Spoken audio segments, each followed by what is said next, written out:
In today's video, you are going to learn 10 things that you probably did not know about the short apocalyptic film that I did titled EMP Fallout Death, a collaboration with Rogue Preparedness. Now, first things first, if you have not already watched that film, do not watch this video first.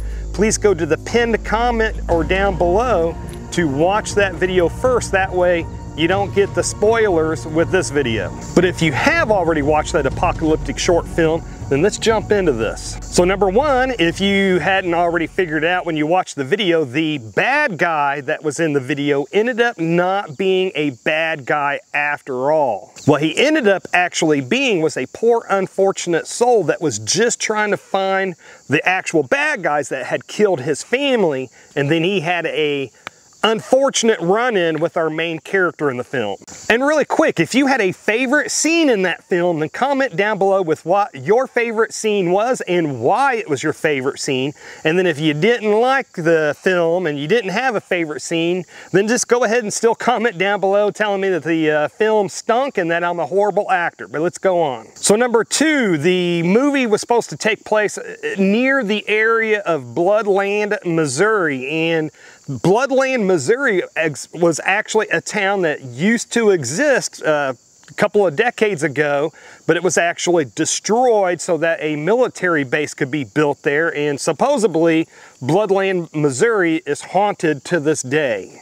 Number three, if the background, if the trees and stuff like that look different from when my truck broke down after the EMP hit, but when my truck broke down and coasted to the side of the road, if it looked different from if the scenery looked different than when I got out of that truck, the reason that is because I actually had to film that at two different weekends. When I originally filmed my truck supposedly breaking down and coasting on the side of the road, I forgot that my headlights were on, and I didn't realize that my headlights were on until I got home and was editing. And obviously your headlights would not be working if an EMP took your truck out, so I actually had to film that scene a second time a week or so later, and I couldn't remember exactly where I had my truck coast over to the side of the road at, so I just kind of had to guess. Number four, in one of the last scenes of the film, where I actually take off my white cowboy hat and throw it to the ground and then put on the black cowboy hat, that is because the character has come to the realization that he's no longer a innocent person, that he doesn't have blood on his hands. And if this helps here, if you remember kind of the old Western movies, the good guys always wore white cowboy hats and the bad guys always wore black cowboy hats.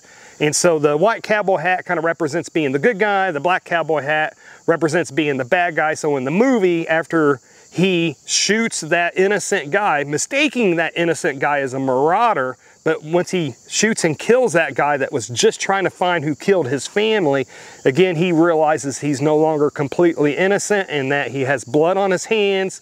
And so with realizing that he's no longer completely innocent, he takes off his white cowboy hat, throws it to the ground, and then puts on the black cowboy hat.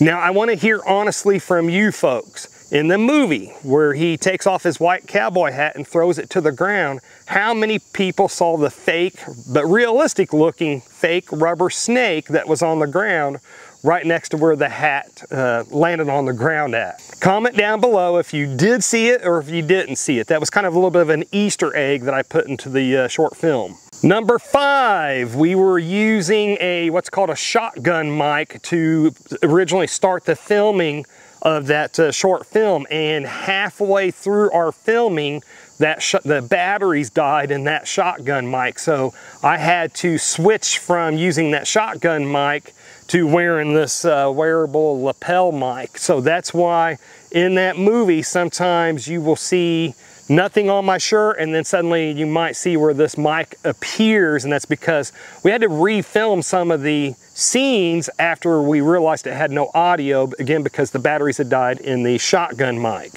So again, if you're seeing different scenes and if the audio changes, the sound of the audio changes, or one scene I don't have this on and the next scene I do have it on, that's why. And just the unfortunate thing out here in the middle of nowhere, it's not an easy thing just to run to the store to get more batteries, so that's that. Number 6, in the film, I intentionally showed the character having grief, having guilt, and throwing up after he shot that innocent guy that he initially thought was a bad guy. Now, it was a totally justified shooting in that scene because he looked like a bad guy. When he come around the corner, he raised his rifle towards our character and the character just shot first. So totally justified shooting. But in real life, because Hollywood shows it differently, but in real life, most people feel grief and guilt after they have been forced to shoot somebody or do great violence to somebody like that. So I intentionally wanted to show our character coming to grips with the reality of what he was forced to do. And then obviously when I throw up, I'm sure you can tell it was just water I put into my mouth and just spit it out. But I end up having to do those takes 2 or 3 times because evidently I'm not a very good fake puker. And speaking of retakes, I actually would have liked to have shot numerous other scenes several more times just to get a little bit better acting or a little bit better camera angle or something like that. But like with everything in my life, we have a little bit of a time budget there, and so we did the best that we could do for you.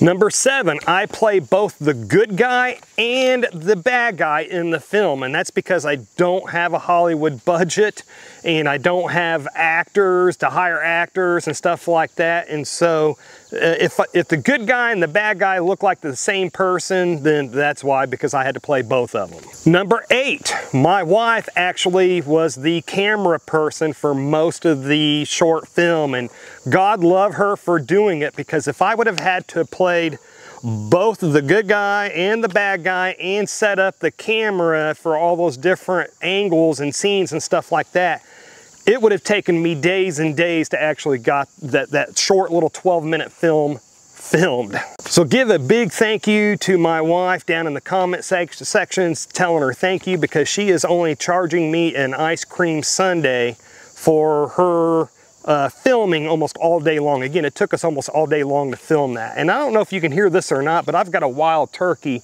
that's raising heck somewhere in the woods behind me. So if it comes over, if you hear a weird noise, some kind of a wild turkey behind me. Number 9, there was a few scenes that once I got home and started editing, there was a few scenes that I just wasn't happy with. And so I came back out here a few weeks later and refilmed a handful of those scenes. Just to kind of explain it is, you just don't really know what your scenes really look like until you get it home, get them loaded onto your computer and you're actually editing, because with the little camera screen, you can't really see if the scene's gonna turn out good or not. So I wanted to refilm a few of them. So if there's different scenes where you see where 1 minute I have this continuous glucose monitor on, and then the next scene I don't have it on, that's why, because I filmed them several scenes I filmed a couple weeks apart.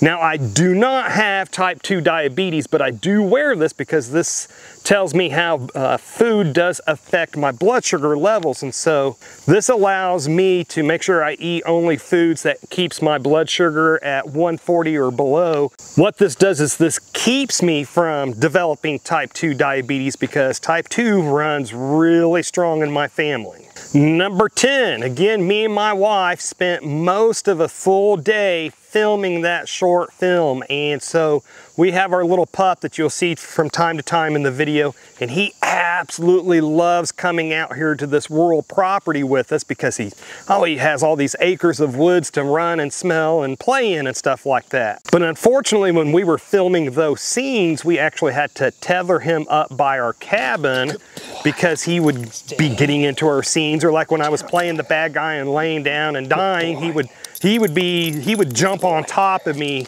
while I was trying to film that. So unfortunately we had to tether him for a lot of the time that we were doing the filming, and let's just say that pup was not happy about that. So needless to say, he was very happy once we were done filming and we untethered him and he was able to run and roam free and play again. So again, if you have already watched that short apocalyptic film, EMP Fallout Death, then I hope that you enjoyed it. And again, comment down below with what your favorite scene was and why it was your favorite scene, or just comment down below that I'm a horrible actor and that you thought that the movie stunk. And then if you went ahead and watched this video before you actually watched that short apocalyptic film, then click on the video that should be appearing on the screen just about now to go ahead and watch the film.